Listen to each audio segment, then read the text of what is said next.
চলেন আমরা সার্চার্জের যে ম্যাথগুলি আছে সেটা হাতে কলমে করার চেষ্টা করি। অবশ্যই আপনাদের সামনে একটা খাতা এবং কলম নিয়ে বসবেন বা ক্যালকুলেটর নিয়ে বসবেন, যাতে করে আপনারা আমাদের সাথে সাথে এই অঙ্কগুলি করতে পারেন। তাহলে চলেন আমরা অঙ্কগুলিতে চলে যাই। সেটা কি? সেটা হচ্ছিল আমরা কিন্তু সার্চার্জের অঙ্ক করতেছি। আমরা কি করতেছি? সার্চার্জের অঙ্ক করতেছি। তাহলে সার্চার্জের অঙ্কের মধ্যে আজকে হচ্ছিল আমাদের, মনে হয় আজকে যদি হয় তাহলে আমাদের 3 নম্বর ক্লাস। আশা করি 3 নম্বর ক্লাসের পরবর্তীতে আর ক্লাস প্রয়োজন হবে না। তাহলে সেই ক্ষেত্রে কি আমরা ম্যাট্রিক আগে খাতাতে প্রশ্নটা তুলি। সেই প্রশ্নটা হচ্ছিল কি, কামরুল ইসলাম বনানীতে কামরুল ইসলাম বনানীতে 3200 স্কয়ার ফিটের 32 বর্গফুটের দুইটি ফ্ল্যাটের মালিক,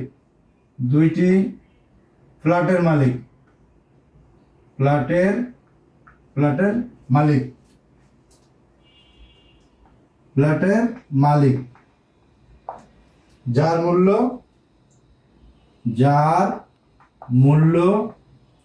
5 কোটি টাকা। 5 কোটি টাকা। গরিব মানুষ তো 5 কোটিতে আসলে কয়টা শূন্য তাতেও এলোমেলো হয়ে যায়। তাহলে 5 কোটি টাকা। তাহলে কি হলো? কামরুল ইসলাম বনানীতে 3200 বর্গফুটের দুইটি ফ্ল্যাটের মালিক, যার মূল্য 5 কোটি টাকা। 5 কোটি টাকা। আপনারা দেখেন 5 কোটি টাকা হয়েছে কিনা, ঠিক আছে? তাহলে 5 কোটি টাকা আশা করি হয়েছে। 5 কোটি টাকা।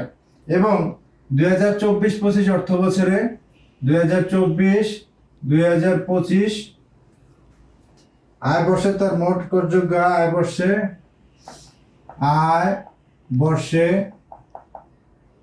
তার মোট করযোগ্য আয় হচ্ছিল 12,50,000 টাকা। 12,50,000 টাকা। 50,000 টাকা। তাহলে আমাদের করণীয় কি? আমাদের কিন্তু প্রশ্ন শেষ।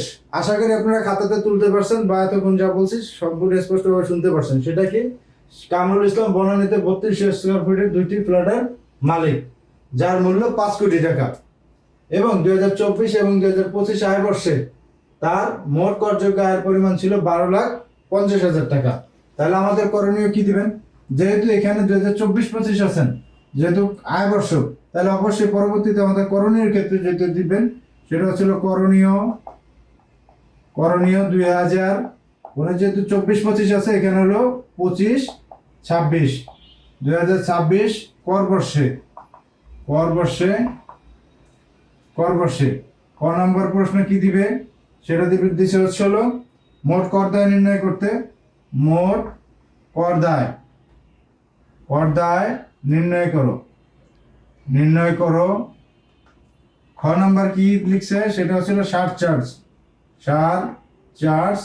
নির্ণয় করো। আশা করি আপনাদের প্রশ্নটি বুঝতে এখন কোনো সমস্যা হয়নি। যদি প্রশ্ন বুঝতে সমস্যা হয় বা যদি কোনো ধরনের কোনো সমস্যা ফেস করেন বা বুঝতে বা কোনো ধরনের কোনো সমস্যা হয়, তাহলে অবশ্যই জানাবেন। তাহলে কি হলো? কামরুল ইসলাম বনানীতে 3200 বর্গফুটের দুইটি ফ্ল্যাটের মালিক, যার মূল্য 5 কোটি টাকা। 2024-25 আয় বর্ষে তার মোট করযোগ্য আয়ের পরিমাণ 12,50,000 টাকা। আমাদের এখানে প্রশ্ন দিচ্ছে হচ্ছিল দুইটা।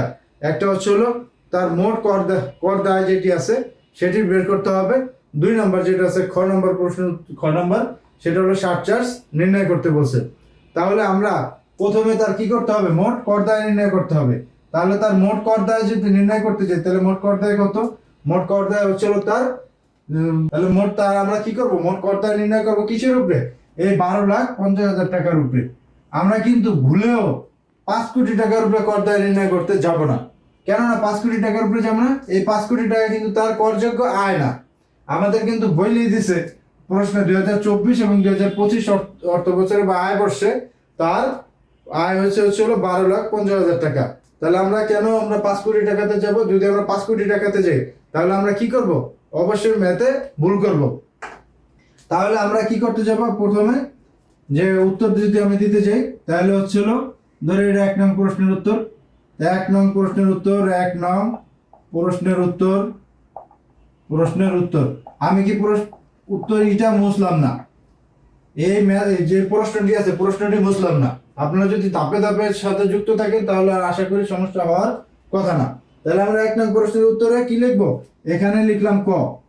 যদি ক লিখি, ক কতে আমার কি বের করতে হবে, 2025-26 কর বর্ষের।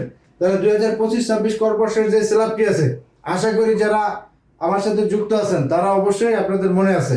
আমরা কেননা বিগত দিনে আমরা আলাপ করেছি, প্রয়োজনে যদি আপনাদের প্রয়োজন হয় তাহলে আবার আলাপ করব, আলোচনা করব, সমস্যা নেই। যদি আপনার সংগ্রহে না থাকে, যদি প্রয়োজন হয় তাহলে কমেন্ট করতে যে পারেন, কমেন্ট করলে আমি অবশ্যই আপনাকে হোয়াটসঅ্যাপের মাধ্যমে দিয়ে দিতে পারবো। বা আপনি যদি আমাকে যে গুগলে সার্চ করেন বা এনবিআর ওয়েবসাইটে সার্চ করেন তাহলে কিন্তু আপনি 2024 এবং 2025-26 অর্থ কর্মবর্ষের যে কলেজ যে স্ল্যাব আছে সেই স্ল্যাবটি কিন্তু আপনি পেয়ে যাবেন। যদি আপনি সংগ্রহ করে এভাবে খুঁজে না পান তাহলে আমাকে কমেন্ট করলে আমি অবশ্যই আপনাকে দিতে পারবো, কোনো সমস্যা নেই ইনশাল্লাহ। তাহলে আমাদের কি করতে হবে, আমরা সরাসরি উত্তরে চলে যাই। তাহলে আমার বের করতে হবে কি, 12,50,000 টাকার উপরে আমার যে আছে সেটা বের করতে হবে। এখন দেখেন কর স্ল্যাবের মধ্যে ওই আলোচনা আমরা আজকে যাব না। তার পরবর্তীতে তিনি একজন পুরুষ, সেহেতু তিনি সাধারণ একজন করদাতা। তাহলে আমরা কি করবো, 3,50,000 টাকা পর্যন্ত তিনি পাবেন কি ছাড়, 3,50,000 টাকা পর্যন্ত শূন্য। তাহলে দিলাম হচ্ছিল শূন্য, যেই কটা দেন কোনো সমস্যা নেই, শূন্য। তবে একটা দেওয়া উচিত শূন্য, তার কোনো ইয়া নাই। খ নম্বর হচ্ছিল 3,50,000 টাকা পর্যন্ত শূন্য, পরবর্তীতে 1 লাখ। পরবর্তীতে 1 লাখে কত টাকা, আপনারা কি লেখাগুলি ঠিক মতন বুঝেন না, লেখার মধ্যে কোনো ধরনের সমস্যা আছে বা কোনো ধরনের বুঝতে সমস্যা হয় কিনা বা ক্লিয়ার বুঝেন কিনা সেটা অবশ্যই জানানোর অনুরোধ থাকবে। তাহলে আমাদের কি হবে, পরবর্তীতে 1 লাখ, পরবর্তী 1 লাখ টাকার উপরে আমার দিব হচ্ছে হলো 5%। 5% আসবে হচ্ছে হলো আমার 5,000 টাকা। তাহলে হচ্ছিল 5,000 টাকা, 5,000 টাকা। এর পরবর্তীতে হচ্ছিল 3,50,000 টাকা পর্যন্ত 0%, এখানে কোনো ধরনের কর তিনি দিবেন না। পরবর্তী 1 লাখ টাকা হইব হচ্ছিল আমার 5%, তাহলে হইব কত, 5 লাখ টাকা।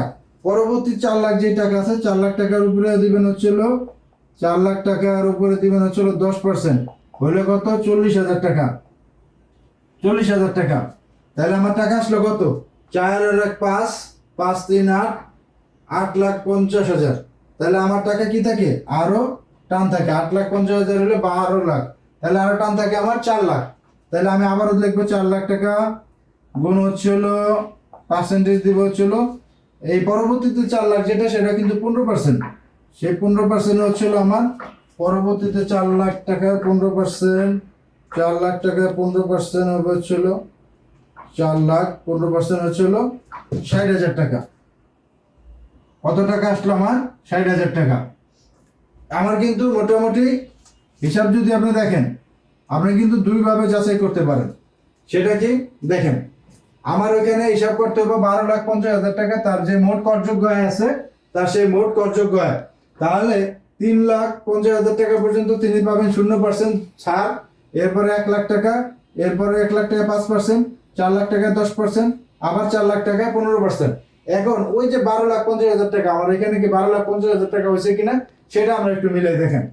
4 লাখ আর 4 লাখ 8 লাখ, 8 লাখে 1 লাখ 9 লাখ, 9 লাখ আর হচ্ছে হলো 3,50,000, 9 10 11 12, 12,50,000। আপনারা কি হিসাব কি পাইছেন, 12,50,000। যদি কেউ হিসাবে না পেয়ে থাকেন তাহলে অবশ্যই হিসাব করার অনুরোধ থাকলো। তাহলে আমরা এখানে যোগটা করি, এটা হচ্ছে মোট তার কর, মোট তার কর। এটা কিন্তু অবশ্যই কর দায় না, কর দায় নির্ণয় করার জন্য আমাদের যেহেতু এখানে সারচার্জ আছে, তাহলে হিসাবটা একটু অন্যরকম হবে। তাহলে আমার 12 লাখ টাকার উপরে মোট কর, এটা হচ্ছিল আমার মোট কর, মোট কর, মোট করটা হবে আমার কত, 60,000 আর হচ্ছে হলো 40,000, মোট হলো 1 লাখ আর এ হচ্ছে হলো 5,000। তাহলে আমার হবে হচ্ছে 1,05,000, 1,05,000। এই 1,05,000 টাকা কি আমার মোট কর, এটা কিন্তু কোনোভাবেই কর দেয় না, এটা হচ্ছে মোট কর। তাহলে এখন আমরা সারচার্জে যাই। সারচার্জ দিনের হিসাব কি, সারচার্জের হিসাবটা আশা করি আপনাদের মনে আছে। তার পরবর্তীতে আমি আরেকবার বলি, সেটা হচ্ছিল নিট পরিসম্পদ। যদি প্রদর্শিত নিট পরিসম্পদ 4 কোটি টাকা হয় তাহলে কিন্তু কোনো ধরনের কর সারচার্জ দিবেন না, সেখানে শূন্য। 4 কোটি টাকা থেকে 10 কোটি টাকা পর্যন্ত যদি হয় তাহলে সেখানে দিবেন হচ্ছে 10%। আরো 10%-এর মধ্যে কি কি আছে, যদি 8,000 বর্গ ফুটের যদি কোনো বাড়ি থাকে বা গৃহ সম্পত্তি থাকে তাহলে তিনি দিবেন 10%। এর পরবর্তীতে যদি একের অধিক গাড়ি থাকে তাহলে তিনি দিবেন হচ্ছে আরো 10%। তাহলে যদি টোটাল যদি এই কোনোটার কোনো কিছু যদি থাকে তাহলে মোট করযোগ্য যে আয় আছে, এই যে মোট কর, যে মোট করযোগ্য আয়, মোট করযোগ্য আয় না, মোট কর যেটা, সেই করের দিবে 10%। যদি 10 কোটি টাকা থেকে 20 কোটি টাকা পর্যন্ত হয় তাহলে দিবেন 20%। আর 20 কোটি থেকে যদি 50 কোটি টাকা পর্যন্ত হয় তাহলে দিবেন 30%। এটা কিন্তু সারচার্জের হিসাব হচ্ছে। 50 কোটি টাকা থেকে যদি 1 কোটি আরো বেশি যদি হয়, 50 কোটি টাকা থেকে যদি যত বেশি হয়, 50 কোটি টাকার উপরে যত কোটি টাকা বেশি হোক তাহলে তিনি দিবেন 35% সারচার্জ। সেটা কিসের উপরে দিবেন, মোট যে কর হবে সেই করের উপরে সারচার্জটা দিবেন। তাহলে আমরা কি এখানে কি পেলাম, এখানে আমাদের দেখেন, এখানে আমাদের ওই প্যাটার্নের মধ্যে সারচার্জের প্যাটার্নের মধ্যে আমার কি পড়ছে, কামরুল ইসলাম বনানীতে 32 স্কয়ার ফিটের 2টি ফ্ল্যাটের মালিক। 32 স্কয়ার ফিটের যদি 2টি ফ্ল্যাটের মালিক হয় তাহলে কি আমাদের 8,000 বর্গ ফুটের মালিক কিন্তু তিনি হয়েছেন? তিনি কিন্তু হন নাই। পূর্বের ক্লাসে যে আমাদের অঙ্কটি করেছিলাম ধানমন্ডিতে এক ভদ্রলোক, মনে হয় লিখেছিলাম জাহিদ সাহেব হয়তো বা নাম, তাহলে ওইখানে কি ছিল, তার 9,000 বর্গ ফুটের একটি 4তলা বিশিষ্ট বাড়ির মালিক ছিলেন তিনি। আর এখানে কি আছে, 3200 বর্গ ফুটের তিনি 2টি বাড়ির মালিক। আমাদের 3200 যদি হয় তাহলে হলো 6,400 বর্গ ফুট। তাহলে এখানে কি হয় না, সারচার্জের অন্তর্ভুক্ত হয় না। তাহলে এই যে অঙ্কে সারচার্জ কেন বললেন, এটা যদি আপনার প্রশ্ন আসে যে এই অঙ্কে তারা সারচার্জ কেন নির্ণয় করবেন, এখানে দেখেন আমরা কি বলেছিলাম, যার মূল্য কত, 5 কোটি টাকা। তাহলে আমরা কিন্তু একটু আগে পড়ছিলাম, যদি কোনো সম্পত্তির মূল্য বা পরিসম্পদের মূল্য যদি 4 কোটি টাকা বেশি হয়, প্রদর্শিত হয়, তাহলে 4 কোটি টাকা পর্যন্ত তিনি শূন্য সারচার্জ দিবেন, সেটাতে কোনো সারচার্জ লাগবে না। তাহলে এখানে কি হয়েছে, 5 কোটি টাকা থেকে 4 কোটি টাকা ওভার করছেন, তাহলে 10 কোটি টাকা পর্যন্ত তিনি কি দিবেন, অবশ্যই 10% দিবেন। তাহলে এখানে কি আসলো, এখানে কিন্তু ফ্ল্যাটের জন্য তার সারচার্জ আসে নাই, এখানে কিন্তু ফ্ল্যাটের মূল্য যেটা, এই যে মূল্যের জন্য কিন্তু তার সারচার্জ আসলো। তাহলে আমরা সারচার্জের হিসাবটা কি করব, সারচার্জ আমার হিসাব হলো এই যে কর 1,05,000 টাকা, তাহলে 1,05,000 সারচার্জের হিসাবটা আমি সামনেই করতেছি। খ নাম্বার, এটা আপনারা অবশ্যই খাতাতে নিচে করবেন। এই আমরা ব্যাখ্যা করলাম, করার পরবর্তীতে নিচে একটু জায়গা রাখবো যাতে করে 2-3 লাইন লেখা যায়। এর পরবর্তীতে নিচের থেকে খ নাম্বার দিয়ে সারচার্জের হিসাবটা করবো। তাই সারচার্জের হিসাব খ নাম্বারে সারচার্জ সমান 1,05,000। 1,05,000 গুণ 10%। 1,05,000 টাকার উপর গুণ 10% কত টাকা আসে, 1,05,000 টাকার উপরে গুণ আমার 1,05,000 গুণ 10%। তাহলে আমার 10,500 টাকা। তাহলে আমার 10,500 এটা আমার কি আসলো, সারচার্জ। আমরা অবশ্যই কিন্তু বুঝতে পারছি, বা যদি কোনো কিছু না বুঝে থাকেন তাহলে অবশ্যই আপনাদের জন্য কমেন্ট বক্স ইনশাআল্লাহ আছে। তাহলে আমার কি হলো, সারচার্জ কত, 10,500 টাকা। তাহলে আমরা খ নাম্বার প্রশ্নের উত্তর কিন্তু পেয়ে গেলাম। সারচার্জ 10,500 টাকা গুণ 10% সমান 10,500 টাকা, এটার উত্তর শেষ। এখন এই যে মোট বলা হয়েছে মোট কর দায় নির্ণয় করো, এই মোট কর দায়ের সাথে কিন্তু মোট যে কর আছে সেই করের সাথে কিন্তু যোগ করতে হবে। যদি যোগ করি তাহলে কিন্তু আমার কর দায় বেরোবে। তাহলে আমি কি লিখবো, সারচার্জ তো এখানে গেল, অতএব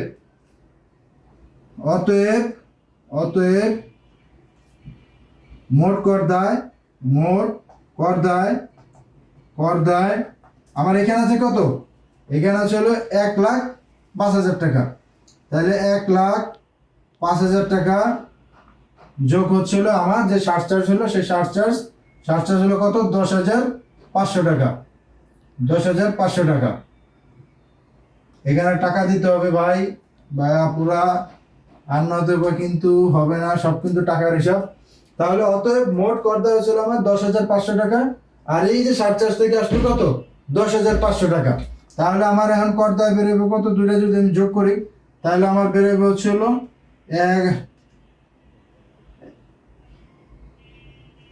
আমার বেরোবে হলো 1,00,000, তাহলে 1,11,500, তাহলে 1,15,000, 1,15,000, এখানে তো 1,00,000, এখানে হলো 10,000, তাহলে হচ্ছে হলো 1,10,000 আর এখানে হলো 5,000, 15,000, 1,15,500,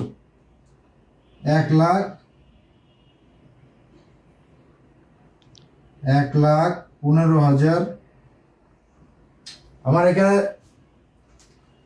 উঠতেছে না কেন বুঝতেছি না, সম্ভবত মার্কারের কালি শেষ এই জন্য উঠতেছে না। তাহলে 1,15,500 টাকা, 1,15,500 টাকা, এই হচ্ছিল আমার কি মোট কর দেয় এত টাকা। তাহলে দেখেন আমরা একদম শুরু থেকে হিসাবটা যদি করি তাহলে আমাদের কি হলো, যদি একটু সময় লাগতেছে বারবার রিপিট করার উদ্দেশ্য হচ্ছিল যারা আপনারা যুক্ত আছেন তাদের যাতে করে সম্পূর্ণ বুঝতে সহজ হয় সেই জন্য কিন্তু বারবার বলা, আর নয়তোবা কিন্তু একবারে করে একবারে শেষ করে দেওয়া যেত, তাতে কিন্তু কোনো সমস্যা হইতো না। তাহলে আমাদের কি আছে, কামরুল ইসলাম সাহেব বনানীতে 3200 বর্গফুটের 2টি ফ্ল্যাটের মালিক। এই অঙ্কেতে কিন্তু 3200 বর্গফুট বাড়ির জন্য বা গৃহ সম্পত্তির জন্য কিন্তু আমার ষাট চার্জ আসে নাই। আমার ষাট চার্জ আসছে কি জন্য, যার মূল্য 5 কোটি টাকা। এই যে 5 কোটি টাকা, এই 5 কোটি টাকার জন্য কিন্তু আমার ষাট চার্জ আসলো।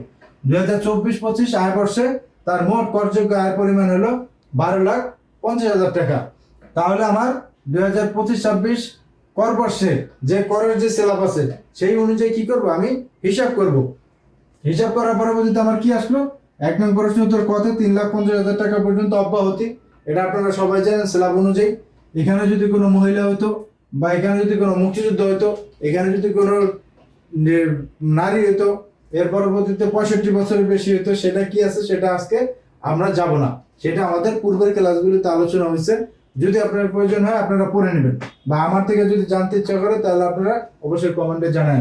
যদি সময় না থাকে আমি আপনাদেরকে এটা প্রোভাইড করতে পারবো, সমস্যা নেই। 1,00,000 টাকা 5%, 5,000, 4,00,000 টাকা 4,00,000 টাকা। আশা করি এদিকে বুঝতে পারছেন, এটাও সম্পূর্ণ বুঝতে পারছেন। এই অঙ্কটা ষাট চার্জ আসার মোট কারণ হচ্ছে হলো, মূল যে কারণ সেটা হচ্ছে হলো তার ফ্ল্যাটের জন্য আসে নাই, তার গৃহ সম্পত্তির জন্য এখানে আসে নাই। এটা আসছে কেন, এটা আসছে হলো তার এই যে সম্পত্তির যে মূল্য 5 কোটি টাকা, এই জন্য কিন্তু তার ষাট চার্জ আসছে। এটা হচ্ছে হলো মূল বিষয়। তাহলে আমরা আরেকটা অঙ্ক করব, এটা বুঝেন নাই বা এই ব্যাপারে যদি আর কোনো কারো মন্তব্য থাকে বা এটা যদি আরো, আশা করি আমার কারো বুঝতে সমস্যা নাই। তার পরবর্তীতে যদি কেউ না বুঝে থাকেন তাহলে আপনি অবশ্যই কমেন্ট করতে পারবেন, আপনি অবশ্যই মেসেজ দিতে পারবেন, কোনো ধরনের সমস্যা নেই সেক্ষেত্রে। তাহলে চলেন আজকে আমরা আরেকটা অঙ্ক করি। আরেকটা অঙ্ক করলে অবশ্যই আমাদের কি হবে, ষাট চার্জের যে অঙ্ক আছে সেই অঙ্কগুলো আমাদের শেষ হবে। কেননা সেই ক্ষেত্রে কেন শেষ হবে, সেটা হচ্ছে আমাদের ফ্ল্যাটের যেটা আছে সেটা করলাম, এর পরবর্তীতে আর্থিক পরিসম্পদ যদি টাকার 4 কোটি টাকার বেশি হয় সেটাও করলাম। এর পরবর্তীতে যদি আরেকটি বিষয় আছে সেটা হচ্ছে মোটর গাড়ি, যদি মোটর গাড়ি থাকে তাহলে আমাদের কি হলো, যে ষাট চার্জের যে হিসাবগুলি আছে সেই হিসাবগুলি সম্পূর্ণ শেষ হলো। এতক্ষণ যারা আমাদের সাথে যুক্ত ছিলেন আপনাদেরকে অসংখ্য ধন্যবাদ। অবশ্যই টিউটোরিয়ালটি সম্পূর্ণ দেখবেন এবং যারা আছে তাদের সাথে শেয়ার করবেন।